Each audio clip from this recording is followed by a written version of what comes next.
Hi, welcome back to another episode of Librarians Learn. I'm Patrick. Today we're continuing our adventure of librarians learning how to play Dungeons & Dragons. Last time you met the characters. Now, let's see how they do fighting their way through a library that's been taken over by a corrupted spirit of knowledge. Dungeons & Dragons, it's a tabletop RPG, as you guys know, that is almost entirely based basically off of dice rolling. So it's much simpler than the size of the rule book actually makes you think it is. So for most things, what you're going to do is just describe what your character is trying to do. You'll then roll to see if that thing worked. I'll tell you if it worked or not, and then you'll deal with either succeeding or failing at that thing. She says, "What can I get you?" Just some information, please. We're looking for the library that's rumored to be in the woods to the south. Is that true? Oh, yeah, but you ladies don't want to go there. Well, that's all right. Well, I think we're looking for an adventure, and we'd like to try. Well, people have gone looking for it before. After it disappeared, 50 years ago or so, everyone tried to find it, but most didn't come back. And those that did come back didn't want to talk about what they saw. Okay, let's go! Let's go! You guys ride a day south and camp in the woods. It takes you a few days, but eventually, through your searching, you come across the library.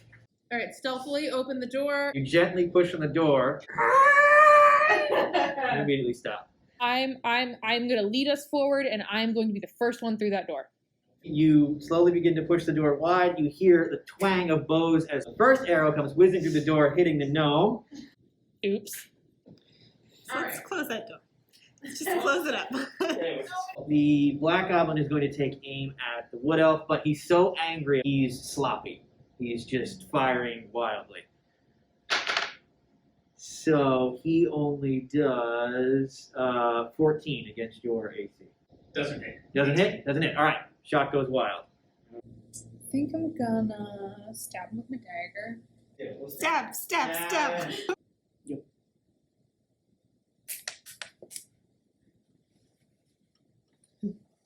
Underneath you. There you go. Does that count? What is it? Was it a good number or a bad number? Then roll it again. Just gets a blade up in time to just slightly block you, but he takes a nasty neck hit. He's not doing well, but he's still alive. Can I go on the other side of Sora to hide a little bit? Sure. Bloop, There. bloop, bloop, bloop, bloop, bloop, bloop, bloop, bloop. Right there. Perfect. I like a good corner. I want to fire the bow at the goblins. D20, add 3. The wood elf gathers her bow up. She aims, launches a shot into the goblin. Arrow hits the goblin's head, who falls over dead. Woohoo! Dead? Yeah! I'm so good at killing people. All right, so the gnome very quickly runs around and loots all of the bodies, apparently, as quickly as gnomely possible, and finds 2 healing potions. Due to time constraints, we are going to jump a little bit. All right, so you have been transported to the top of the library's central tower, to some kind of office or meeting area. Seated at the desk is some sort of creature. Standing up from his chair, he rises to his full height of about 8 feet. His head is nothing but a bare skull with a ring of black dead ivy serving as a crown. He cocks his head to one side with his jaws wide, the black and empty eye sockets staring at you.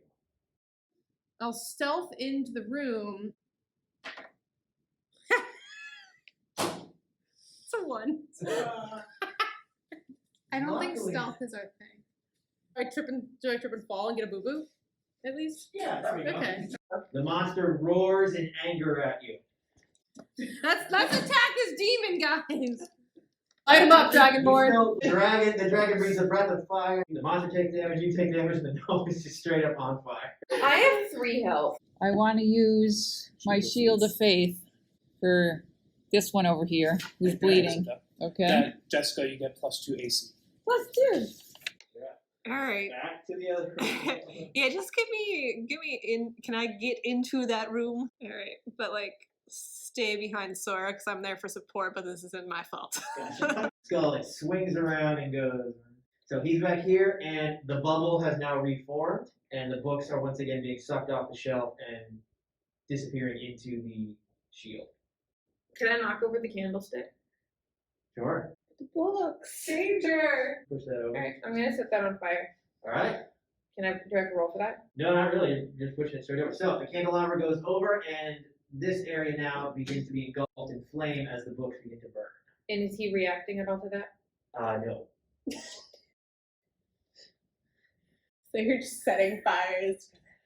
I was really hoping he'd care about the books. This is great. He might not even know yet. He's still in his bubble. How many books have to be destroyed? I can't get down off the stairs because there's a fire now and have very poor dexterity. Alright, the shield drops. The monster, the spirit quickly looks around. He looks exactly as he was when you first came in. His wounds are completely healed. However, he looks over at the burning books. He screams with an almost primal rage and raises his hand and fires another magic missile Yay! at the gnome. Oh! How much damage am I getting? 7. I'm dead. 3 bursts of magic go Are hit you dead? head She's down. and No! Bird! I think I'm just gonna go whack him with my club. Sure. Okay. Casual. All right. So you get in there. head? What? You get in there, give it a little scratch, but he's mostly okay. Can I take in a defense action? Yeah. And do that. All right. Is it possible to get close to Bird with all of the fires she set?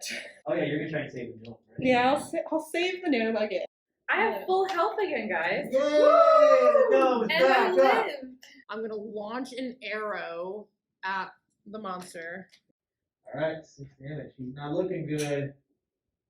I don't think a sword is. So I'm gonna punch him. Punch him. Yeah. Right? Well, as we know, the only thing I can do is frostbite, and I don't really want to get any closer if I can hit from where I am. So that's the plan. I'm coming for this guy. All right. So you pull back the shot. The arrow sails through the air. The monster turns to you just at the last second. Fury in its cold, dead, empty eye sockets. The arrow strikes directly into the monster's skull. The monster begins to thrash in pain. The skull begins to collapse in on itself around the arrow. It forms up its spindly hands into a ball and then bursts into a shower of magical energy, the same color as the shield, and disappears as if it had never been there, leaving only the black ivy crown standing where it was. And the monster is dead. All of a sudden, the library, all of a sudden the windows begin to let sunlight back in. The library begins to The brighten. fire goes out.